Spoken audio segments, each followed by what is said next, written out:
I can't believe that we're finally sitting down to do this after like talking about this for so many months. Thank you, Chrissy, for sitting down with me and being a guest on Working Lunch. Tell me and tell our audience a little bit about yourself, where you grew up, and what you studied in school. Okay. Well, thank you for having me. I know we have been talking about this for a while, so it's nice to finally get together and actually do this. So I spent a good portion of my life in Southern California. I know that surprises people. They're like, why would you move here? I moved here when I was younger, so I didn't really have a choice. My dad retired from the military, and he was actually from upstate New York originally, and so I ended up obviously staying here since then. That was actually right before 9/11 happened. So grew up here, and I went to a really small school on the Sacandaga Lake, and eventually went to a small community college and then a state school. You're here at Wealth Advisory Group. You're a financial wellness advisor for those of you who, caught on the intro. Before you started at Wealth Advisory Group, one really cool thing is you were a car salesperson.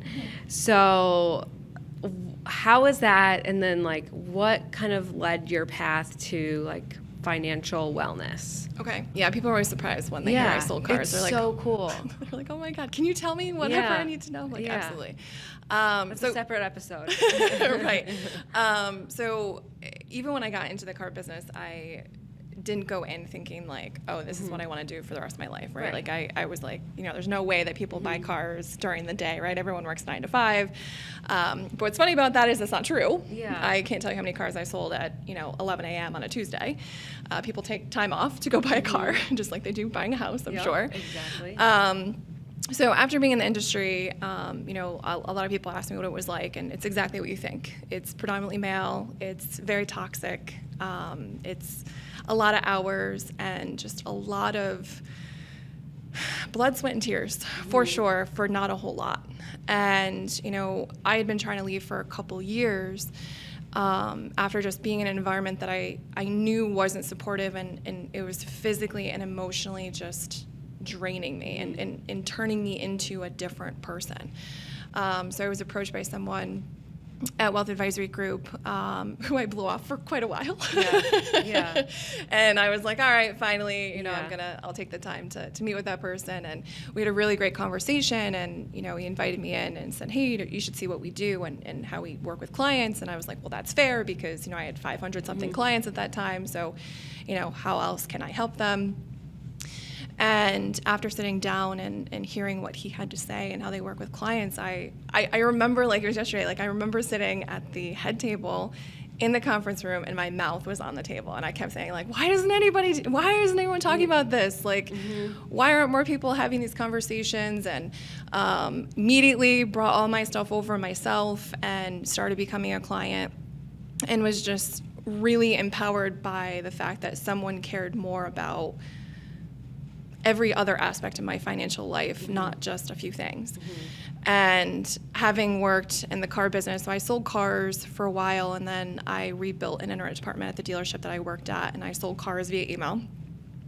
And then I eventually transitioned into being a financial manager. So essentially, I was the person that people saw when they actually purchased their car. Okay. I went over their lease or finance contract with them. I got them approved at the bank. And I can't tell you how often I had people that came in that had terrible credit scores, and it didn't always equate to them having lower incomes.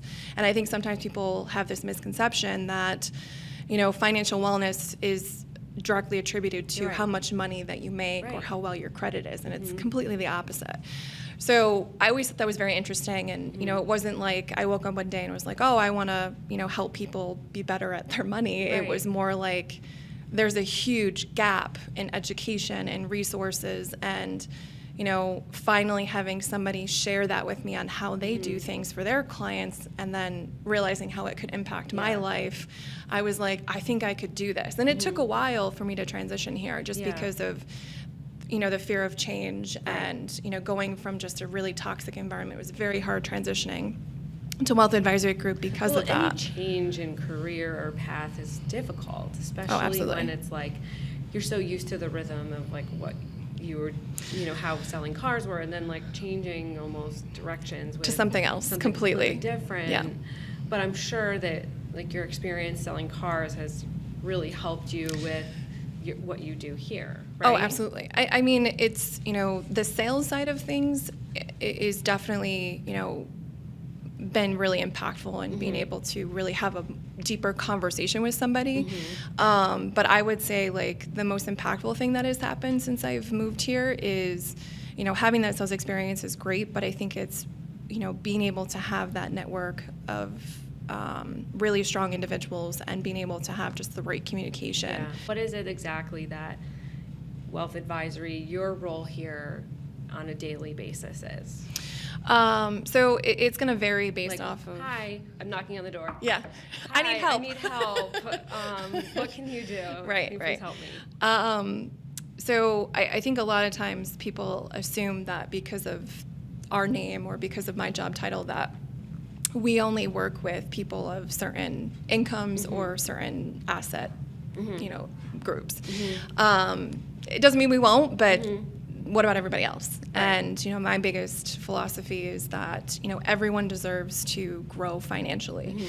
And if you have somebody that can coach you and get you there on all aspects, and we're not just talking about, products, but also, managing debt properly and teaching people how to save and actually developing habits from a financial perspective and actually teaching people how to overcome the fear that's associated with money. Right. Not just, you should put your money here, or you should do this, or you should do that. All of those things are great, but they should be done with intention and strategy, not just, oh, hey, well, let's just do this because we think it's a good idea and it's going to, provide for your family later on, or it's going to protect your family. Those things mean nothing if you don't know the basics of how your money is functioning and flowing through your life. So, the big difference you're between living paycheck to paycheck, and you're like, how can I afford to put another X percent into this savings? Right, exactly.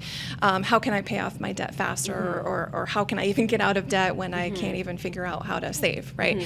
So, having those discussions with our clients is super imperative for their financial success, because money is not something that is one and done. It's something that constantly evolves, and where things go is always going to change based on your goals and your concerns. And we want people here to feel comfortable that they're in a judgment-free zone, and it doesn't matter where they came from or where they want to go, but knowing that there's people here behind them, there's an entire team. It's not just one person. So if somebody's listening and they feel like they are just totally drowning, and it could be for a number of reasons, like student loans, or maybe they're going through a hard time, a failed relationship, or just like the bad decisions that they made and then now those they just perpetuated.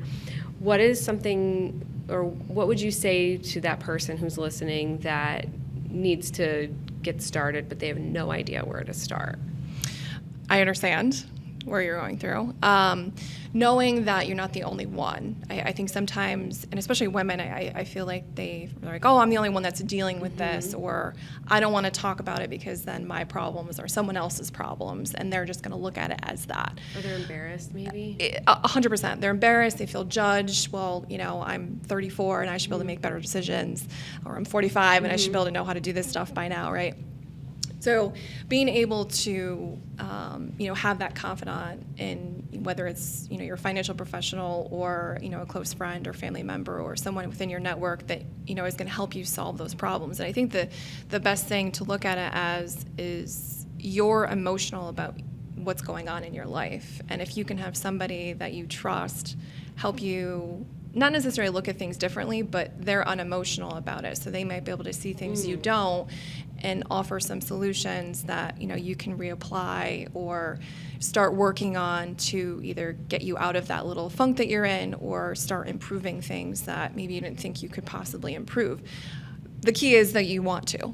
You want to make a change. You want to make things better or get out of whatever situation that you're in. Because unfortunately, we can talk all day long and we can provide as many resources as possible, but it's that person's responsibility to continue moving forward and making those changes. I think, it's also important to make sure that you have a financial professional in your life regardless of where you are, even if, you're not necessarily doing as much planning as maybe you would like to right now. But I think, if everyone didn't worry about what money was going to be like in their life on any aspect, I think you would have a lot less worry and fear and argument in other aspects of your life. Right. If you're more relaxed in that area. So I think having that secured and dealt with as early as possible is just, it's vital. Yeah. What is one thing that somebody should avoid? A lot of times I describe people I work with as type A personality. Okay. So they take direction very well. And I think that's something that most people know what kind of coaching that they need on any aspect of life, whether it's, financial or educational or job related, right? If you can describe that to whoever is going to be helping you with whatever it is you're trying to get through, so whether it's money or a job or career or whatever, I think, that's a good conversation. Either you need to ask or, that financial professional needs to ask and say, well, what's going to motivate you to make these changes? What do I need to do to make sure that we're going to continue keeping you on track? Do I need to contact you on a regular basis? Do I need to say, listen, don't worry about what you did before. I only care about what we're going to do now and how we're going to move forward. And here are the things that I need, and here's what I need you to do. Can you get that to me by X date? I think it's, and for me, that's a different way of approaching somebody and not saying well, you did a really bad job of doing all these things when you could have been doing it better, but you don't know. You don't have to just pick one person. Yeah. You can go through an interview process and ask them questions. That's good advice. And figure out who's going to be a good fit for you, personality-wise, location-wise. You go to them and you say, if I came to you and I wanted to buy a car, could you help me do those things? Now, I know I can, obviously, but having those types of conversations, or if somebody goes, to their financial person and says, I might need to look for a new job, is that something that you can help me with? Well, if they have a good extension of their network, they should. Which you do. 100%. Yeah. And I feel that it's in my best interest to make sure I have a really strong Rolodex of reliable contacts, because my clients don't just need to be financially well. There's a whole bunch of other things that are going to happen between now and when they step through retirement. Their dog's going to need to go to the vet. They're going to crash their car. They're going to need a new job. They might have an unexpected child. The roof might leak. They might get divorced, right? There's all these things that are going to happen, and it's super overwhelming to think about things like that. But I think knowing that you have somebody that's always got your back, I think is super important. And I think that is a very empowering thing for someone. If you don't think they're going to be the person that you want to work with for the next 50 years, then you can say no and walk away. And I think that's sometimes... I think people need to hear that they can say no, and they can, shop around, I guess, so to speak, on their financial people, because it's not a one-size-fits-all. No, it is definitely not. And I think, too, this industry is very stale. There's a lot of the same types of people, and I think there's a lot of mystery around it. There's a lot of mystery, and I think some of that is because of, it kind of reminds me of the car business in a sense that, a lot of people are scared because there's this question mark, right? They just don't know. And I'm like, well, that's why you go in, you got to ask questions. Don't worry about how if they're going to judge you, then that's not the person you want to work with, right? You want someone who takes you for you and wants to work with you and wants to better your situation, is asking you questions on your goals and your concerns, and, how many kids you want to have, and where do you want to buy a house, and, you want to move out of state, you want to do this, you want to do that. Those things are a part of you, and you can't plan properly for someone if you don't know all of those things. Right. So let's talk about networking, because I know you're a huge networker, and a lot of people know you as any person that that we mutually know, or they're like, oh yeah, she's a huge networker. And you touched on it a little bit, but can you just quickly touch on it, maybe for a minute or two, what led you to begin doing all these seminars and speed dating, networking, speed dating, and wine and cheese? What led you to all of that, and how's that become what you're so widely known for? Yeah. So when I left the car business, I had to start over. And I was that person that went to every event. I was at multiple events a day, and, people started to get to know who I was, but I didn't feel like it was a really good use of my time. And as, time went on, I was like, there's not enough time in the day to just keep going to events and hope that I meet somebody. And I was also finding that the way people networked wasn't really it's honestly not networking. You know, they hand you your card and say, well, you know, call me if you need whatever service. And I'm like, and then that card just cool. like goes in a pile, and then that piles up, and then they just get thrown out. Like, you know? And the other thing is too that, you know, I started noticing that, you know, when I would introduce myself to people and they're like, oh, you're one of those people. And I'm like, there's really that just stigma about my industry. And I was like, you know, how do it's I... the same for real estate. 100%. And car business too, right? Yeah. I got the double whammy, right? Yeah. And so being able to...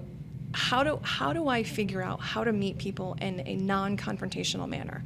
How do I build myself as a resource and an educator, which is where like my foundation is, so that people want to have a conversation with me? So I started doing car buying workshops because that information is still in my brain and it needs to leave occasionally. So being able to offer people how to, you know, buy and lease a car and new versus used versus certified, and how to negotiate and how to do things online and actually what to say when you go to a dealership. So important. 100%. And it started there.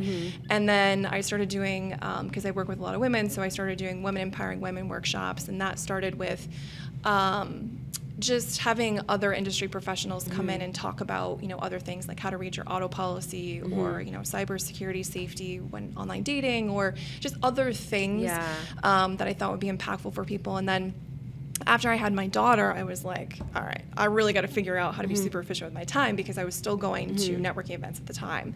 And when I came back, I was only working, you know, 3 days a week, and I put that in air quotes because I was still working the other days, but specific days that I was either in the office, those are the days I scheduled my events, whatever. So aside from doing Sales Recon, which is a strategic networking group that I facilitate in the Capital Region, I started doing my own networking events. And whether I'm teaching networking or I facilitated one, because I was like, you know what, I'm just going to teach a really fun networking event and see what happens. So I had like a little bit of a speed networking style, but it's in smaller groups, you know, tables of 4 or 5, and I ask questions. So I have things more structured, because I think some people, they just don't know how to have a conversation. And so they go and they're like, oh, everyone wants to talk about work. And I was like, let's get away from work for a second. Let's talk about what you wanted to be when you grew up. Talk to me about what you do outside of work. And then I would also do things like have them do a team building exercise. So you're doing a team building exercise for 5 minutes with somebody, and you're trying to make some story out of 4 words. And honestly, it's an awesome, hilarious, I'm sure. It's an awesome, you know, experiment too, to kind of watch people interact with each other, and you know, people laughing and relaxing, and you can see just that like tightness, you know, when you go to a networking event and everyone's just so like they're trying to off. put on their like perfect face, and then you can kind of let your walls down. Yep. So being able to kind of take that away and having the wine and games out is really what kind of breaks out. You know, people are kind of distracted when they're playing with game pieces and they have something in their hand. And, you know, when you have food and drinks there too, it adds to that as well. And I really think it's important to, you know, I was trying to think of how else can I provide value to my network. And, you know, being able to lead by example is always something that I've and introducing for. them to other people. That's what, like, absolutely. I can't tell you how many people, like, even if it's not necessarily a connection for me, but you're the type of person that's always looking for a connection for one of your other connections, not just your clients. And I think that adds value too, because you're on. It's top of mind, but then it's also like you're creating this like inner web of professionals. That's not just like I'm the only person that like holds the key to all these different people. You're interconnecting them too. Right. And I think that's important. And when I have networking conversations with people, I'm like, you know, I'm trying to build a sustainable business. I want to be referred for as many people as possible, whether it's on the financial side or the networking side. And if it's networking first, that's fine, because everyone's going to know what I do. And at the end of the day, you know, when I talk about, you know, coaching people on how I want to be introduced and saying, well, here's some introductions and here's how you're going to better yourself, it always comes back. And that to me is super powerful, because, you know, 3 years in, like I average like 35 referrals a month.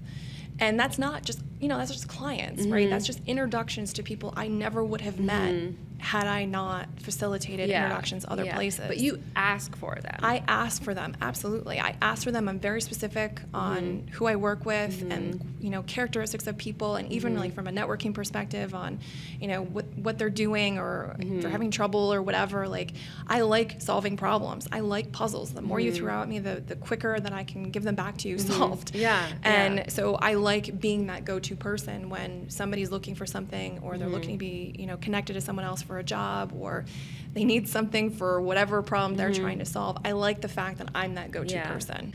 So switching gears a little bit to mental health, because when we were talking about sitting down together and like having this conversation for the podcast, you and I had a really long discussion about mental health, and from the outside, people that don't know you, you were one of the like top performers in your company, and you were surrounded by like all this success, but really like behind the scenes, 2018 could have been considered one of the absolute worst years of your life.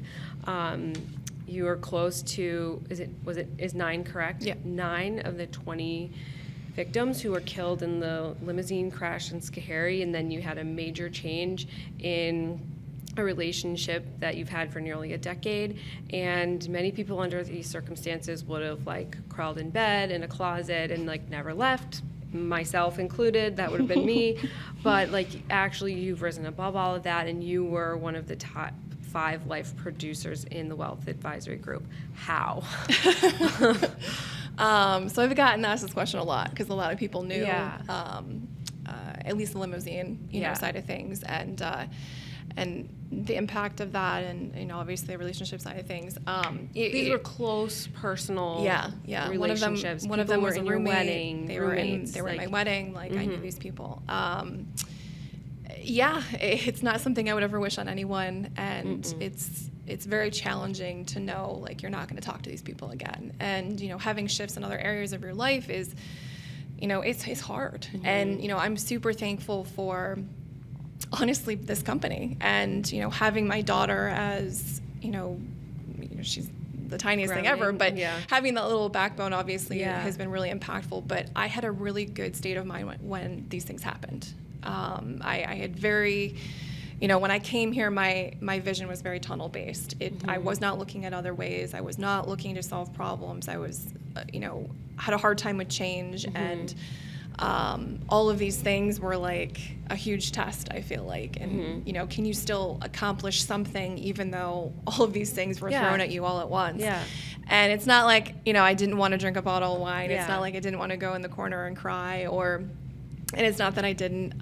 It's more that what energy am I wasting when I just keep thinking negatively? Right. Or when I keep looking and saying, well, what could I have done differently?